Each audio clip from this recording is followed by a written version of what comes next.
With all the excitement around Xander Bogaerts and that signing, I've been kind of getting worried because we've all been forgetting that we really don't have the pitching that we want, but the Padres have signed Seth Lugo to a 2-year, $15 million deal with an opt-out after the first year. He's a very solid pitcher, no doubt. He's got a career 3.48 ERA and a nice 29.3% K rate in the past 4 years, so I'm excited about this deal, and let's see how it goes.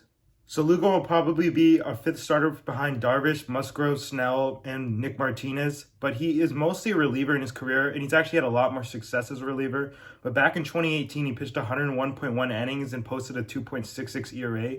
So he has found a lot of success in the past. But as a reliever, he's a career 2.91 ERA, while as a starter, he's a career 4.35. So he's clearly more reliable, not pitching that much.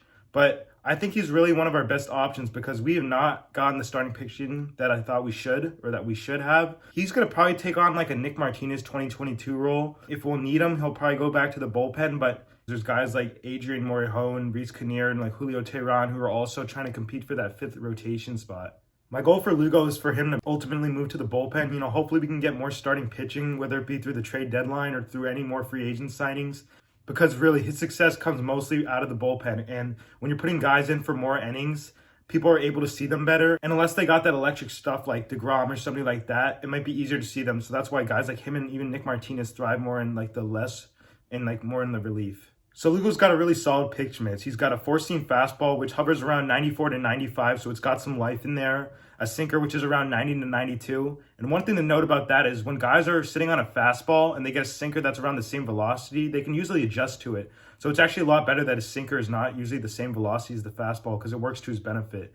He's got a pretty nice slider that hovers around like 87 to 89, and his best pitch is his curveball, around 80 to 82, but he throws it 34% of the time, and it's got a 30.4% whiff rate. So hitters are swinging and missing 30.4% of the time with the curveball. It's a really impressive pitch. He obviously relies on it a ton, throwing it 34% of the time.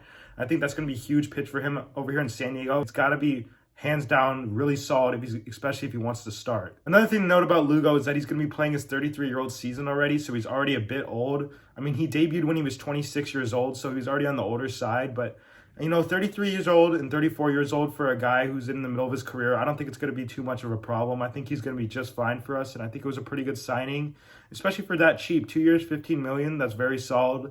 Let me know what you guys think about this, and I'll see you in the next video.